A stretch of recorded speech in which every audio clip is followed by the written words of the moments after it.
Welcome to the Unmute Your Midlife podcast, where we take you from foggy and forgotten to focused and lit up. I'm Joyce, your nurse turned midlife resurrection strategist and the cheerleader in your pocket. And I'm here to remind you your next season in life is your power era. Today's episode is Midlife Crisis or Midlife Revolution: How to Take Back Your Power in Perimenopause. Some like to call it a midlife crisis. I call BS on that. This is your chance for a midlife revolution or a radiance resurrection. I'll just share about a time when I thought everything was falling apart, but in hindsight, I can see that everything was just falling into place. As you know, I'm a nurse. I was working in the burn center for a long time. I really, really enjoyed that work, but I felt like I needed to move on to something different, and I decided to go work in the CVOR, cardiac OR. And after a few months there, I moved into a management position, and I loved the work. I loved the patients. I loved the staff. I loved the doctors, but I didn't love the hours. I was working constantly, and it was very high stress. And during that time, I gained probably 40 pounds. There wasn't really time for me to take normal meal breaks. I think I lived on vending machine food and those little peanut butter cups that we keep in the cabinet at the nurse's station. Many days, that was my meal. I did sometimes get really proactive and meal prep on Sundays, but I usually worked 10 to 12 hours a day, Monday through Friday. And then I was on call every night, and I was on call through the weekends. And Sunday, I would get home from church and pull up my computer, and there I would sit at the kitchen table until bedtime, doing time cards, working on chart reviews, planning the week, making the schedule. It was never ending, just never ending. And I loved it because at the end of the day, you always felt like you made a difference. The types of surgeries that we did, and even the way I would help, the people on the team, I always went home feeling like I made a difference that day. But I was also completely shredded. My health was going downhill. My family never saw me, and I didn't know it, but my husband hated that job. So we had this huge project. We were building basically a new wing at the hospital. And I worked my tail off with that for our area. And it makes me happy when I go back. I'll float over there, pick up a shift here and there, and I'll see all these things that are still in place that I did. And it's a good feeling. Like, it was a great feeling of accomplishment when we launched that new opening. Unfortunately, my hours went up to, I had 16-hour days, and I would be up there on the weekends just organizing and putting things up and planning things out and making it better, making it where it was easier for people to find stuff.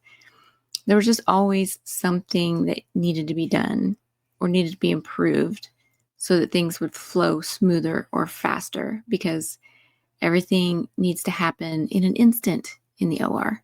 You got somebody asleep on the table, you want to move fast. You want all the staff to know where everything is. And we just had so many specialty products and implants and valves and all these things. I worked with the IT department a lot during the building project. And when it was over, one of them came to me and said, "Hey, would you ever think about joining our team?" And I said, "I can never leave this place." And I kind of laughed it off. And when I went home and told my husband about it, he was like, "You go back and talk to them. I hate your job and I need your help," because my mother-in-law lives with us, and she has advancing dementia, and she's requiring more caregiving. And my husband was getting a little burnt out doing it all himself. So I took a couple months to do interviews and consider the other position. And I ended up taking that position. And it wasn't my dream job. I was already at my dream job, but it was what my family needed.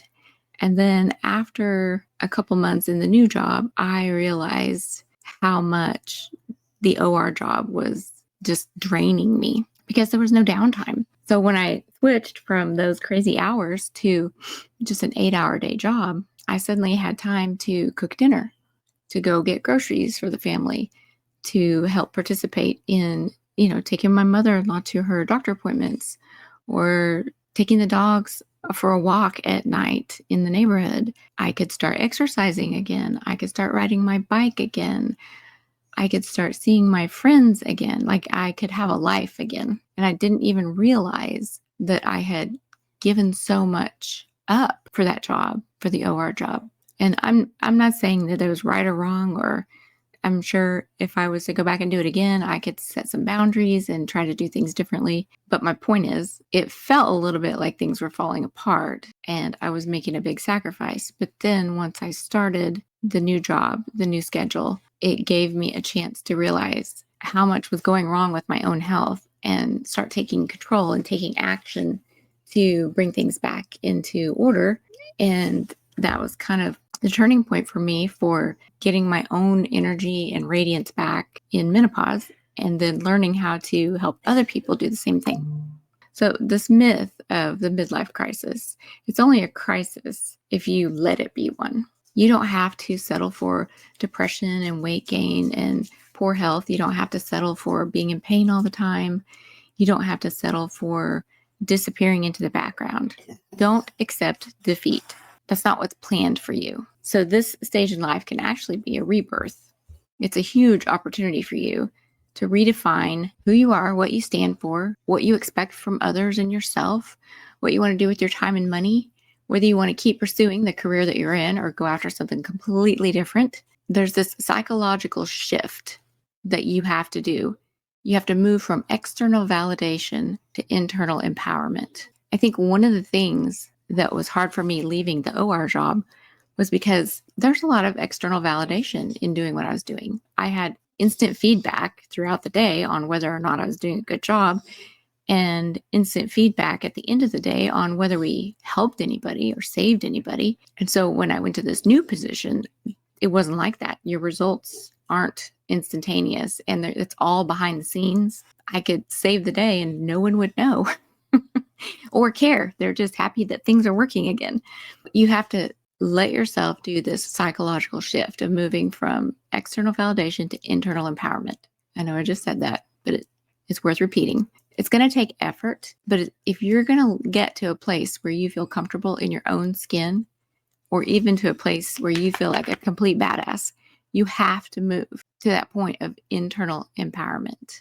I have in my Unmute Your Midlife coaching program, I have a lot of mindset work that we do one-on-one and on your own. And I have a lot of worksheets that I've created to help move you through those steps of mindset resets. Oh yeah, in the energy reset pack, there's also some mindset worksheets in the It's Not Just Stress workbook. And I just want to share one of these with you.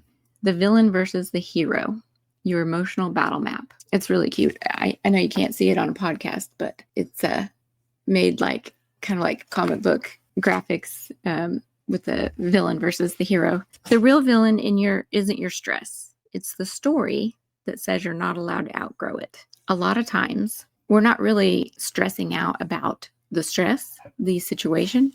We're stressing about the story that we're playing in our head. And so when you learn to identify those stories and call them out, separate the truth from the story, then you develop this new power belief and you operate in that new power belief. That's what I mean by internal empowerment. Sorry, I have a canine audience present today, and they're trying to participate in our podcast. So if you hear dogs in the background, just ignore them. All right, so I'm just going to go through this worksheet just so you can get a little sample of the different tools that you can get on my website or that you can work through with me in the one-on-one coaching. So this worksheet, you start with, I always think. This is where you write anything that's a recurring fear or doubt, something that you suspect is like a script or movie in your mind that you play out too often. So for me, especially when I was at my old job, my story that I told myself was I always give too much and I get walked all over by everyone. So what's the dramatic, exaggerated narrative that your inner critic plays on loop? Add all the emotions, all the triggering thoughts, all the assumptions about the other person that you're having too. This same example, what I wrote down was, I volunteer to help everyone else. I stay late, I pick up shifts, I listen to their problems. But then when it's my turn to need something, crickets. I guess I'm just too compassionate. Versus the truth. If you remove all the emotions and you look at the raw facts, what really happened? What would a trusted friend or coach say about this situation? So when I looked at my situation, what I wrote was, I didn't have to say yes to everyone's requests. I need to make sure that I'm not draining myself by giving endlessly to everyone else. When I need help, I should ask sooner so people have time to be available. It's okay to ask them, why aren't you reciprocating? Remember, I helped you. How come you're not helping me? And so my new power belief from that situation, my drop the mic moment, is my compassion is boundaried and wise. It's a superpower. And now I give from overflow, not depletion. I see the difference between caring and carrying. And whenever you come up with this new power belief, you always want to say it in the present tense. So I know that this is probably hard to follow just listening to me read it off, but I have some other questions that you can do, some reflection questions that you can ask yourself. If nothing was holding you back, what would you try right now? Is there a hobby? Would you travel? Would you change jobs? Would you try to make new friends? I mean, I don't know if you're single or married, but would you change something about your relationship? It's a good what if question to ask yourself, and maybe you'll come up with something that you actually want to go and do. So in that same self-reflection, ask yourself, what drains me? What excites me? And what small step can I take this week towards excitement? You're only stuck if you want to be. And you're the only one who knows whether or not something is draining you or exciting you or helping you move towards a life that's more exciting. I want to go through one more exercise with you guys before we sign off. So first, I want you to picture your circle of control. So you've got this small circle. That's your circle of control. The things that you want to put in that circle would be like anything that you can control. So you can control your mindset. You can control how you react to things. You can control what you eat in a day, what you drink, what you put in your body, how much sleep you get. I mean, to a degree. I realize if you get woke up in the middle of the night by your hormones, that's not your fault. But you can attempt to get your 7, 8, 9 hours of sleep at night by putting yourself in bed and setting your alarm clock to get up. You control which job you decide to say yes to or which tasks you decide to do. Then you draw a bigger circle around that one, and that is things that you cannot control. So you can't always control what your hormones are doing. That's out of your control. You can't always control what other people are doing. You can't control the weather. You can't control the economy. Does that kind of make sense? So you want to make a list of the things that are happening in your life right now, and separate them out between things you can control and things you can't control. Because then when you start to spiral, you can do this little thought interruption for yourself. So you start with a fear or trigger, whatever it is that's making you feel life is out of control. What's stressing you? And then what's the story you're telling yourself? So you want to name it. Name the fear or the shame or the story, the self-doubt, whatever it is that's polluting your mind and making you feel like things are out of control. And then ask yourself, does this thing land, which circle does it land in? Does it land in the circle that's in your control or the circle that's out of your control? So if it's out of your control, if it's in that bigger circle of things that you can't control, then you've got to let it go and then decide what energy are you going to reclaim from this by letting it go and letting it not disrupt your whole day, your whole mood, your whole attitude. What energy do you get to claim back when you let that go? And if it is in your circle of control, what is an action step that you can take right now to change the situation? Because remember, if it's not in your circle, it's not your circus. You remember that old saying, not my circus, not my monkeys? We could even expand onto that and say, get this monkey off your back. I hope that's helpful. I hope that gives you like some idea of how to reframe. My goal is for you to not feel like you're in crisis mode. I want you to feel like you're in revolution mode. I want you to feel like you are actively taking steps to make things better. Because remember, what's our goal? We're moving from external validation to internal empowerment. We want to get to that point where no matter what's going on around us, whether or not people are acknowledging us, we can still feel empowered inside, and that we have the tools and the resources to get to that point. Okay, my friends, that is today's dose of midlife truth. Just remember, you are not foggy, forgotten, or finished. You are just getting lit up for your next season. If today's episode hit home, don't keep it to yourself. Share it with a sister who needs some help unmuting her own midlife.